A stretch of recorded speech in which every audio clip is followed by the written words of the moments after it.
성도 여러분, 밤새 안녕히 주무셨습니까? 함께 찬양드리며 하나 앞에 또 예배자로 나가겠습니다. 461장 예전 찬송 519장입니다. 십자가를 질 수 있나 함께 찬양드립니다. 461장입니다.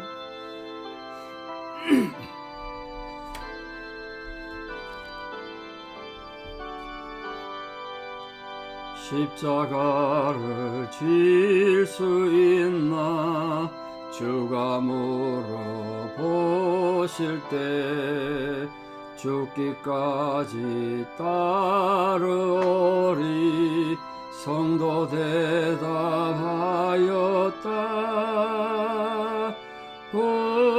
우리의 심령 주의 것이니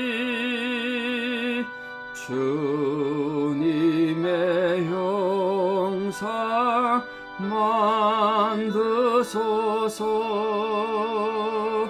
주 인도 따라 살아갈 동안 사랑과 충성 널 바치오리다. 너는 기억하고 있나 구원받은 강도를. 그가 회개하였을 때 낙원 허락받았다.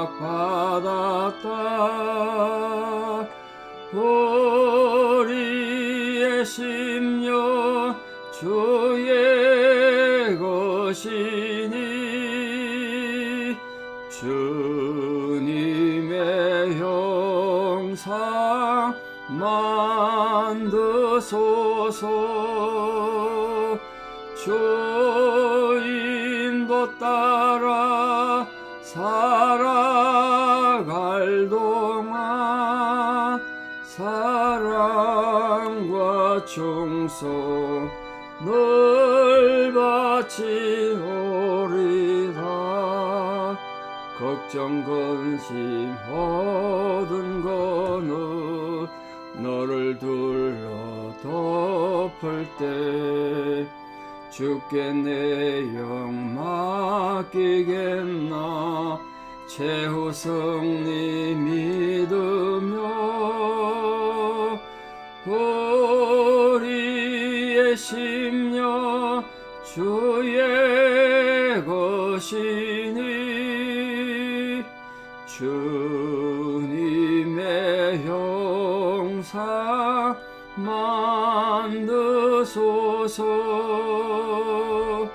주 인도 따라 살아갈 동안 사랑과 충성 널 바치오리다. 이런 일 다 할 수 있나 주가 물어보실 때 용감한 자 바울처럼 선뜻 대답하리라.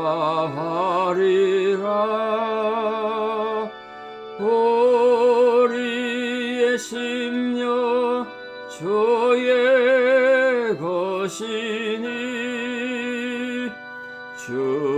주님의 형상 만드소서. 주 인도 따라 살아갈 동안 사랑과 충성 널 바치오리다.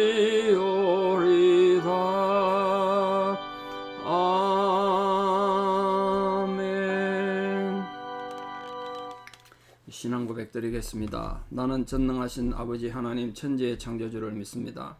나는 그의 유일하신 아들 우리 주 예수 그리스도를 믿습니다.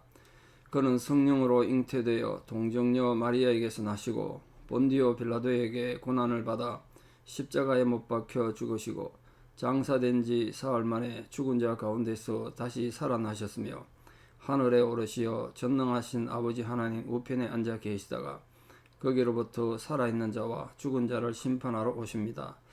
나는 성령을 믿으며 거룩한 공교회와 성도의 교제와 죄를 용서받는 것과 몸의 부활과 영생을 믿습니다. 아멘. 2023년 9월 13일 수요일 새벽입니다. 하나님 주신 말씀 사무엘상 13장 5절에서 15절입니다. 사무엘상 13장 5절에서 15절, 사무엘상 13장 5절 봉독에 올립니다. 블레셋 사람들이 이스라엘과 싸우려고 모였는데 병거가 3만이요 마병이 6천이요 백성은 해변에 모래같이 많더라. 그들이 올라와 베드와인 동쪽 믹마스에 진침해 이스라엘 사람들이 위급함을 보고 절박하여 굴과 수풀과 바위 틈과 은밀한 곳과 웅덩이에 숨으며 어떤 히브리 사람들은 요단을 건너 갓과 길랏 땅으로 가되 사울은 아직 길가에 있고 그를 따른 모든 백성이 떨더라. 사울은 사무엘이 정한 기한대로 이레 동안을 기다렸으나 사무엘이 길갈로 오지 아니하며 백성이 사울에게서 흩어지는지라. 사울이 이르되 번제와 화목제물을 이리로 가져오라 하여 번제를 드렸더니 번제 드리기를 마치자 사무엘이 온지라. 사울이 나가 맞으며 문안하며 사무엘이 이르되 왕이 행한 것이 무엇이냐 하니 사울이 이르되 백성은 내게서 흩어지고 당신은 정한 날 안에 오지 아니하고 블레셋 사람은 믹마스에 모였음을 내가 보았으므로 이에 내가 이르기를 블레셋 사람들이 나를 치러 길갈로 내려오겠거늘 내가 여호와께 은혜를 간구하지 못하였다 하고 부득이하여 번제를 드렸나이다 하니라. 사무엘이 사울에게 이르되 왕이 망령 때에 행하였도다. 왕이 왕의 하나님 여호와께서 왕에게 내리신 명령을 지키지 아니하였도다. 그리하였더라면 여호와께서 이스라엘 위에 왕의 나라를 영원히 세우셨을 것이거늘 지금은 왕의 나라가 길지 못할 것이라. 여호와께서 왕에게 명령하신 바를 왕이 지키지 아니하였으므로 여호와께서 그의 마음에 맞는 사람을 구하여 여호와께서 그를 그의 백성의 지도자로 삼으셨느니라 하고 사무엘이 일어나 길갈에서 떠나 베냐민 기브아로 올라가니라. 아멘.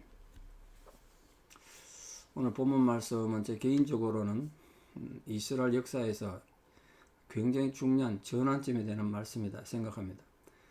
또 좁히면 사울 생애에서 인생의 터닝포인트가 되는, 긍정적인 터닝포인트가 아니고 사무엘이 멸망당하는 정말 인생에 꼬여드는 출발이 된 사건이죠. 표면적으로는 별거 아닌 것 같은데 이게 가져온 후폭풍이 너무나 컸습니다.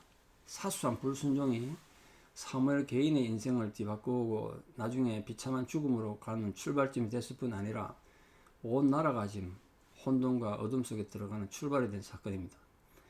자, 그 시작은 블레셋 침입으로 역시 시작됐는데요. 블레셋이 얼마나 많이 쳐들어왔나 보면 이 문자 그대로 적용하면 어마어마한 대군입니다. 병거가 3만이고 마병은 6천입니다. 병거는 탱크 같은 거라고 그랬지 않습니까?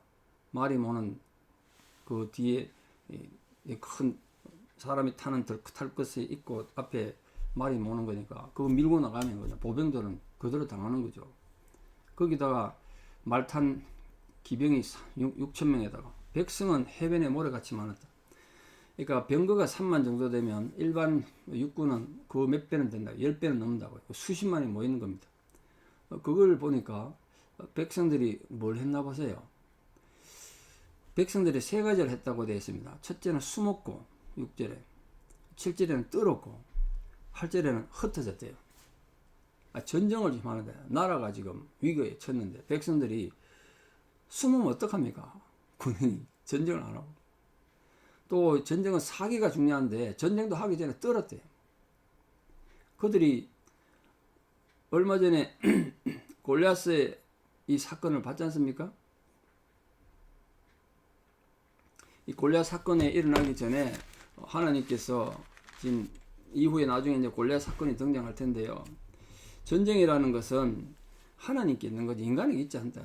그러니까 하나님을 생각하지 않고 인간만 생각하니까 막 무섭고 떨기만 하는 거예요. 아직 직접 골리앗을 겪지는 않았습니다. 이제 그 뒤에 나올 텐데요. 그리고 흩어졌어요. 탈령했다. 탈령 사람들이. 그 앞에 암몬 족속 침입이 있었을 때 사울이 하나님 신에 감동돼가지고 움직였더니 백성들이 사울을 믿고 따라와서 대성을 거뒀습니다. 이렇게 전쟁이 무엇에서 움직이는지 모르고 인간적인 감정만 앞서다 보니까 이렇게 문제가 심각해진 겁니다. 그러니까 지금 다급해진 건 누구냐? 사울입니다. 사울. 이 9절 이하에 보시면 사울이 어떤 생각했느냐? 정말 사무엘이 하지 말라고 말했던 그 사무엘의 명령을 지키지 않고 엄청난 실수를 합니다. 여러분, 하나님이 직접 사울에게 뭐 이래라 저래라 명령한 거 없습니다. 그 지도자, 영적 지도자 사무엘이, 선지자 사무엘이 한 말이 곧 하나님의 말이었어요. 인간이 들려준 말인데 하나님의 말이었다.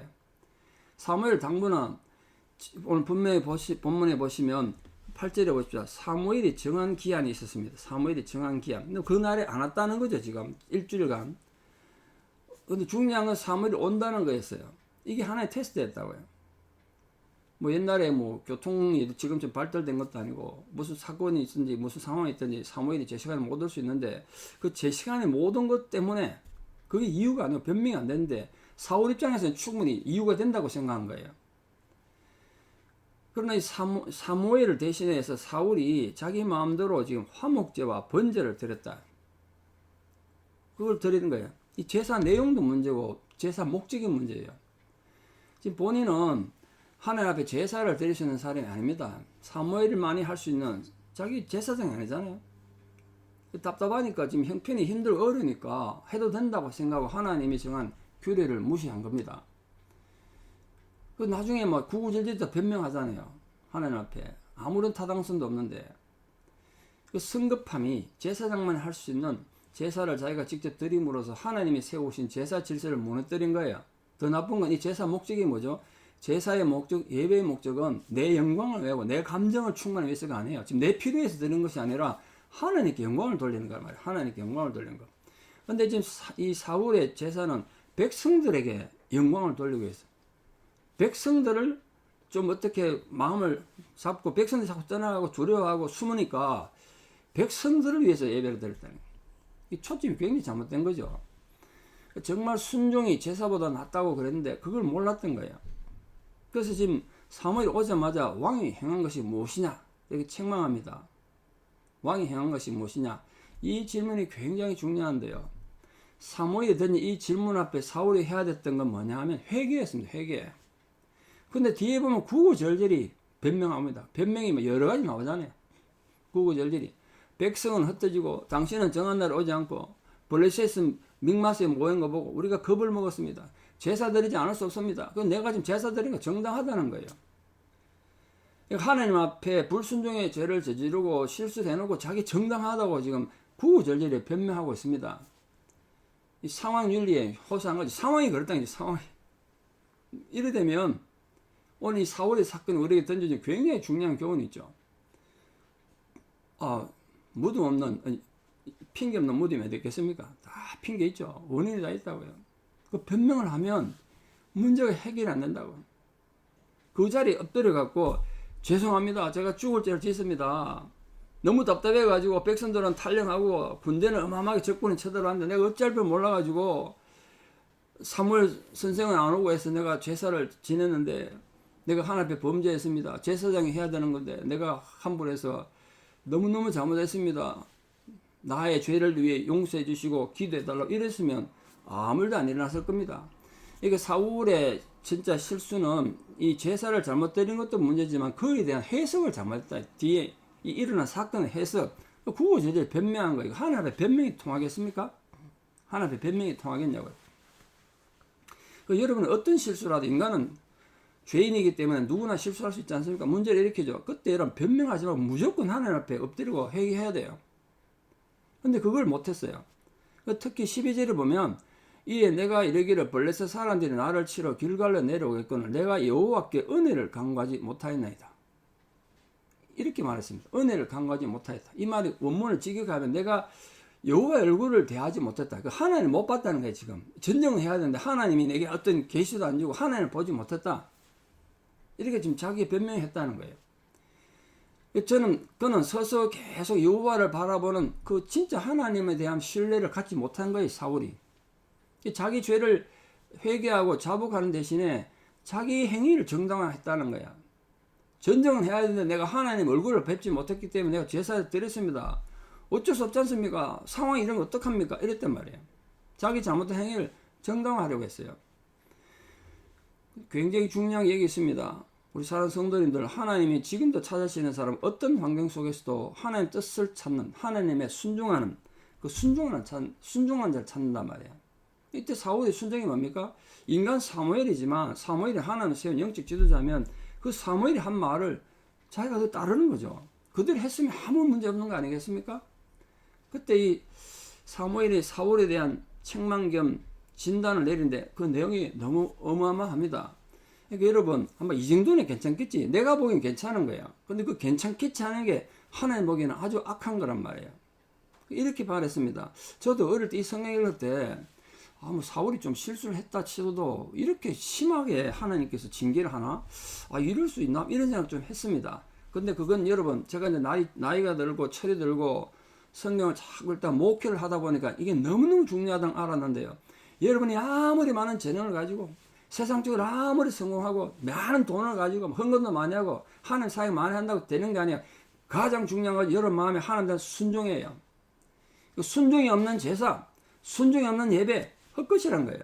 마음에는 순종할 마음 없으면서 껍데기만 하나님 예배하면 뭐합니까?